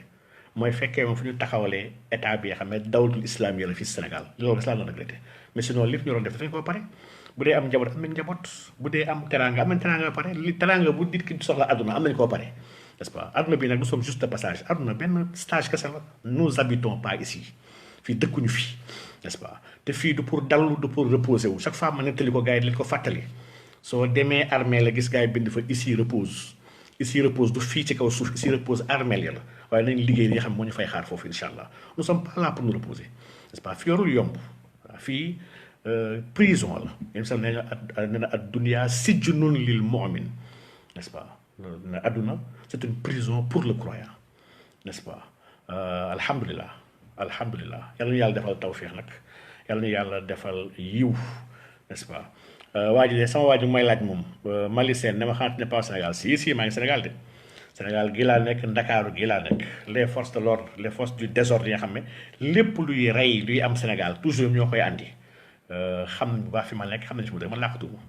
n'est-ce pas làqatuma li wax dama ko gëm nag te di nga sooy gëm li ngay wax di wax li nga gëm ndax ñaari c'est un secret nañuy wax lu ñu gëm te di gëm lu ñuy wax ñaari buñ ko nekkee yàlla moo ñuy sàmm te moo ñuy aar buñ ko raxee rek wala ñu ñambaas ko yàlla setaan ñu te ku yàlla setaan mënoo am ndam donc ñun mun ñu tiit dañoo ku ragal yàlla pare mënoo ragal leneen te suñu xol dañ ko jox Allah pare waaw ñun dañoo bëgg yàlla bëgguñu ku dul yàlla ragaluñu ku dul yàlla yaakaaruñu ku dul yàlla weguñu ku dul yàlla lii nag lay ñaan ci sama gaa yëpp lii na nekk suñu xaal ñun ñëpp dañu am xaal bi xam ne li ñuy def nii mbir gënu koo kawe lii mooy lislaam waaw soxna kinne kee Tesla muy wax lu am solo sànq it am na kenn ku muy wax ne ma non imam Dicko dañoo war a am benn imam Dicko man gëmu ne soxla ñu imam Dicko ñun on a plus grand qu'ay imam Dicko fii dans ce pays fii ñëpp ay Dicko lañu c'est que contexte tamit Mali nga xam ne c'est un pays où il y avait pas d'état bokk ak contexte Sénégal nga xam ne ñun on a un état un imbécile jóge fële bëgg koo yàq moom on n'est pas dans le même cas maanaam la situation du Mali ak celle du Sénégal ñaari situation yi différente la n'est-ce pas donc par rapport à mars dafa am li mu wax démb ci benn émission mu am ñu mu jaaxal ñu si wax ay yenn affaire mais pourtant dafa nekk lu leer chez les maçons ñuy woowee franc-maçon yi mars mooy seen premier mois ñoom mars bu yàgg ba sax en Europe moo nekkul le premier mois boo leen seetloo calendrier bi tey jii da ngay gis ni dafa commencé janvier ba décembre autant temps yu yàgg ya avant le calendrier ñoom calendrier julien beeg le calendrier romain avant calendrier yi année yi 10 mois la woon année yi nekkul woon 12 mois l'année commencé en mars et se terminé en décembre et loolu da ngay gis nu mu leeree xam la moo koy leeral mooy que mois yi si boobu instant yi dafa am benn erreur wala boobu benn faute n'est-ce pas benn faute sémantique par rapport à l'ordre des mois ndax quand on parle de septembre n'est-ce pas septembre soo ko xoolee ci bal bi en latin septa dafay junj septième mois aujourd'hui dans le calendrier actuel bi du nekk de 12 mois septembre vous savez que mooy le 9e mois pourtant septembre moo lu muy signifier mooy 7e mois octobre ñëpp jàngeen géométrie xam ngeen octo xam ngeen la mooy octogone un octopède n'est-ce pas octo mooy 8 c'est le 8e mois pourtant actuellement sur le calendrier bi moo nekk léegi le 10e mois parce qu'on a dérangé les mois sans changer les noms novembre vient de 9 en latin novembre moo nekkoon le 9e mois aujourd'hui mooy le 11e mois décembre ça vient de 10 mooy base am mooy racine am en latin donc décembre moo nekkoon le 10e mois dans l'ancien calendrier aujourd'hui le 12e mois léegi nag lu tax man la dañoo jékki-jékki yokk janvier ak février janvier c'est un benn yàlla tamit nee la ba tey ñun moo tax man dañoo waroo ak li ñuy dund mois yi bari nga gis fii ay yàlla la janvier yàlla la pour franc-maçon yi di jaamu nag mooy le dieu Janus benn dieu romain la woon mooy le dieu des portes le dieu aux deux visages calendrier yi fête bu gën a ngan la ñoom bu ñuy fête ci janvier dañ koy def benn la ci seen ay fête en dehors des deux Saint-Jean ñu wax ñaari Saint-Jean yi Saint-Jean d'été ak Saint-Jean d'hiver n'est-ce pas donc janvier seen fête bu mag a mag la moo tax force nañu si àdduna bi yëpp ba def ko jour de l'an pour tout le monde gars yi si joxante ay cadeaux forcé ko gars yi daal ba jullit yi sax ñu koy jëm a màggal donc mars c'est le dieu de la guerre daal soo demee chez les grecs ak chez les romains presque c'est la même chose Hadès ku ñuy wax Arès mooy le dieu de la guerre mooy ba tey mars moo ñu tuddee planète boobu la planète rouge ndax rouge faisait référence au sang ñu gisee planète bi dafa rouge gars yi tuddee ko mars honneur à un dieu bi nga xam ne c'est un dieu romain mars la ñu tuddee mois bi nekk mooy nag le premier mois du calendrier maçonnique ñoom la ñuy woowee le calendrier de la lumière n'est-ce pas le mois de mai yàlla tamit ci yàlla romain la bokk c'est la déesse Maya calendrier yàlla bu jigéen la n'est-ce pas donc juillet août ay dañ ko tuddee ay nit n'est-ce pas juillet Julius César lañ ko tuddee moo ko tax jox moom moom tamit dafa bëgg a am tur n'est-ce pas août Auguste nga xam ne moo ko remplacé moo ko forcé tam moom tamit il faut tam mu am turam lii sax moo tax mu obligé ne comme que juillet 31 jours la moom tam foofu tam mu am 31 n'est-ce pas lii c'est des égos surmesurés qui nous viennent de la Rome lii ay héritage de la Rome la n'est-ce pas de Rome du suñu héritage ñun du suñuy ancien du suñuy ancêtre pourtant le premier calendrier au monde calendrier égyptien la actuellement africain yu bëri xamuñu ko donc mars nag étant le premier mois de l'année maçonnique ñoom dañ ciy màggal seen yàlla bi ñuy wax le dieu de la guerre mooy la planète rouge n'est-ce pas dieu de la guerre boobu nag ñun dafa am ñu tam suñu yàlla da ngay xool si islam ñun le dieu d'Abraham ku ñu wax yonent yàlla Ibrahima alayhi salaam dañ ko joxoon bés bi xam ne moom la war a rendi pour màggal borom n'est-ce pas ñun nga xam ne dañuy jaamu Allah subhanahu wa taala yàlla daf ñu soppil doomu aadama ndax Ismaïl la ñu waroon rey yonent yàlla Ibrahim yàlla wuutul ko andil ko benn xar mu rey xar bi à la place de Ismaïl kon ñun rëcc nañu wax dëgg yàlla ci rey nit islam kon amul tradition wu rey doomu aadama c'est pas le cas des autres traditions dans les sociétés païennes yu yàgg ya dañuy rey ay doomu aadama di ko def sacrifice seen yàlla yi plus ngay yéeg dans la hiérarchie plus sacrifice seen yàlla yi la laaj ba laaj la nit dañuy laaj ay xar laaj ay ginaar waaye am na niveau bi xam soo fa yeggee ba si tradition yëpp laax de Amérique latine Afrique noire Asie on sacrifiait des jeunes vierges. Allez vous renseigner dans l'histoire, vous saurez qu'on a tué beaucoup de femmes qui n'avaient pas encore de rapport sexuel pour satisfaire ay yàlla pour ñu exaucer ay vœux. Chez les maçons nag ñoom tamit ils ont repris cette tradition là mars pour ñoom dafa am ay rituels yu war a def di rey ay nit.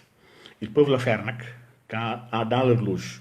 moo tax chaque fois may attirer attention si la disparition des enfants la disparition des enfants toujours xale yu bëri ñu leen di sàqal pexe. C'est des cercles yi nga xam ne pédocriminels c'est des pédophiles des cercles pédocriminels yi nga xam ne adduna bi yëpp ñu bëri xam nañ ko c'est des cercles yi nga xam ne ay riches kese ñoo si bokk c'est des riches qui peuvent faire ça dafa mel ni yenn xeet drogue yi baadoola mënu ko jëfandikoo un riche kese ko mën a jëfandikoo donc am na ay vices yi nga xam ne du vice pauvre vice riche kese la n'est-ce pas donc rey ay xale mars ñoom dañ ci am ay sacrifices humains yu ci war a def n'est-ce pas donc ñenn ñi nga xam ne dañoo am possibilité reylu seen askan ils vont pas se défaire de cela donc ma ne nag ñii ci mars bi sacrifier ay nit mooy le sommet d'offrande mooy offrande bu gën a kawe bu ñu mën a defal ñoom seen yàlla yi pour mën a accroître seen pouvoir loolu peut-être du objet suñu waxtaan tey mais xam leen ni jours yi ils sont chargés dafa am ay jours yu positif ak ay jours yu négatif jours yu négatif yooyu jours la nga xam ne seen ay mbir dafay doxal seen ay mbir ñoom seen mbir daf ciy gën a am doole 3 mars boobu ci la bokk seen ay jours la n'est-ce pas le 3 mars en fait partie le 8 mars en fait partie le 13 mars en fait partie le 20 mars en fait partie n'est-ce pas mooy sax si ñoom benn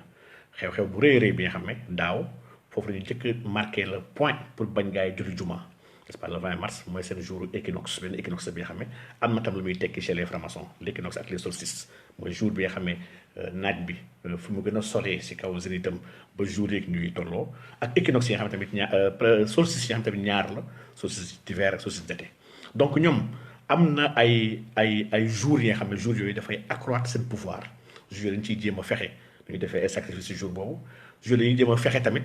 ba su amoon ay fêtes religieuses yi nga xam ne feetu leer la yuy màggal yàlla dañuy jéem a fexe xool nañu ko yàqee ba ñu bañ koo def ndax leer dafay fay lëndëm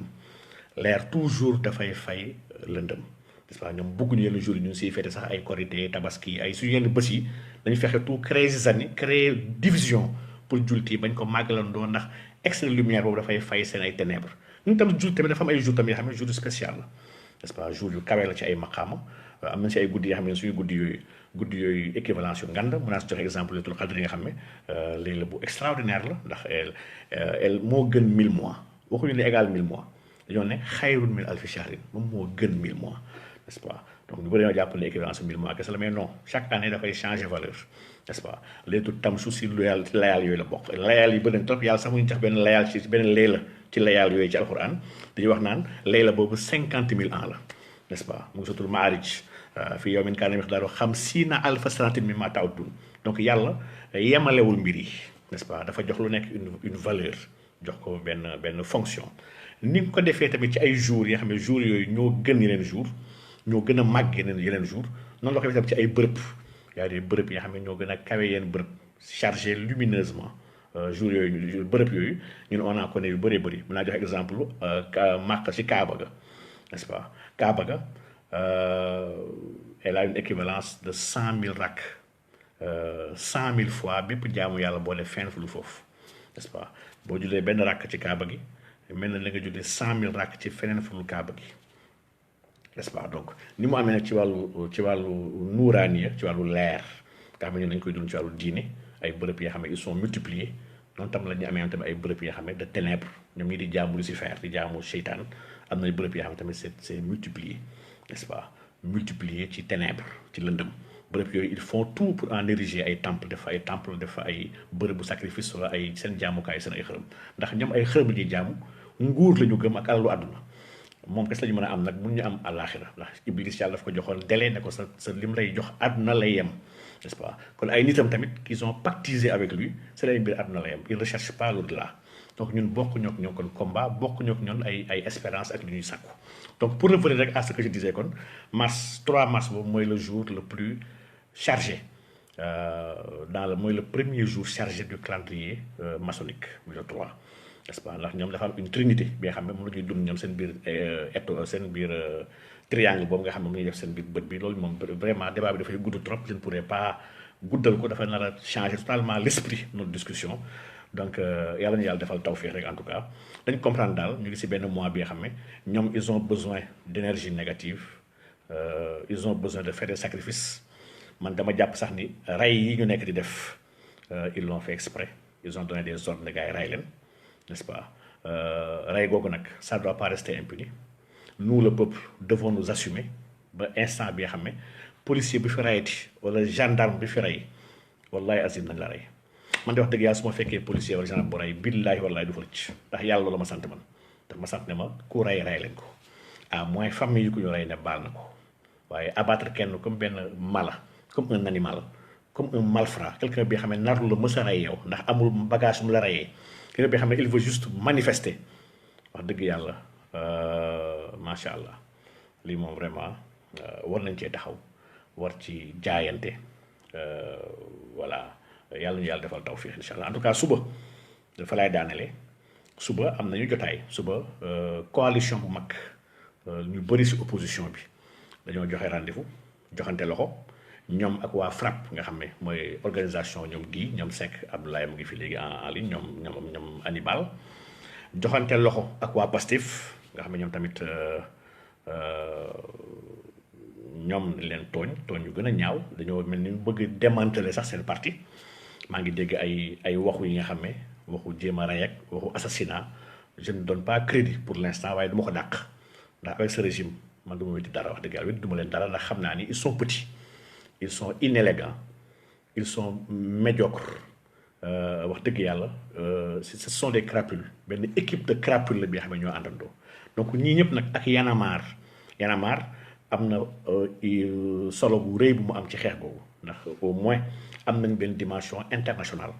ils ont été approchés par beaucoup d'organisations internationales aujourd'hui la presse internationale ñu bëree bëri ils sont très intéressés par ce qui se passe dans ce pays comme que l'imbécile de service dafay incarner c'est un grand démocrate il fait le bien dafa bëgg son peuple lem te dafay fen moom som il est conscient parce que Macky vraiment yàggoon naa wax ne c'est un imbécile ñu bëri ma naan bàyyi li nga wax professeur bàyyi li nga wax mais c'est un imbécile lii mooy un imbécile au sens du terme quelqu'un qui n'est pas intelligent kii xam na ni li mu nekk di def nii xanaa su fi jóge woon instant yi su fi jóge woon la lay def moom kon du ñemee dox ci dëkk bi nii comme ay ancien président Ghana ak ancien président yi nga xam ne dañuy dox si ñoom Ahmadinejad en Iran ak ñëpp nga xam ne dañuy génn di dox seen peuple leen bëggee leen nuyu ki il n'ose pas marcher dans la rue parce que étant président sax su duggee université dañu koy sànnee xeer bu gee si mbedd bi su gisoon gars yi koy saaga ay ndey moom kese laa fi gis gars yi def ay live di ko saaga ay ndey mais kii bu fi jóge woon nekkatul président amatul police amatul dara xam nga ñu koy rey si dëkk bi nit ki dafa am benn minimum d'intelligence que tu dois faire preuve xam ni nit nga tu vas finir nit n'est-ce pas jéem a jëflante lebante ak ñoom jàmm ndax ku xamul sa ëllëg waroo defaate lu ñaaw ndax lu ñaaw nit dañ koy fayante n'est-ce pas dañ koy fayante c'est un cycle bi nga xam ne quand on l'ouvre c'est très rare nga mën ko tëjaat noonu ba pare mucc si du yam sa loxo wala ñu ne ay du yam ci loxoy borom n'est-ce pas mukk c'est que Abdoulaye dégg naa gars yi ba waxul francophonie non il n'ira pas donc coordination bu rëy la bi nga xam ne dañoo war a dépasser nag fu ñu war a nekk ñun di xeex ci internet di xeex suñu ay page Facebook suba préparez-vous à ce que la connexion va être presque défectueuse on doit se préparer à ça on doit se préparer à ce que les médias yu bëri dañ leen nar a couper ndax lii c'est une pratique de tous les dictateurs dans tous les grands pays élection bu amee sax gars yi ñuy couper la connexion couper la communication couper les chaînes pour bañ l'information en temps réel dem ndax y a des peuples chez les peuples ce qu'on appelle la philosophie des foules wala boog la psychologie des foules les foules la foule est folle des fois la foule est galvanisée par des informations yu muy jot di gis quelqu'un bi nga xam ne nar la woon def dara sax waaye bu déggee ne ay fee taal nañu toj nañ nangam ñu ngi yàq nangam te jàpp man su ma deful damay nekk yambar foog mu jéem a def l'état c'est ça nag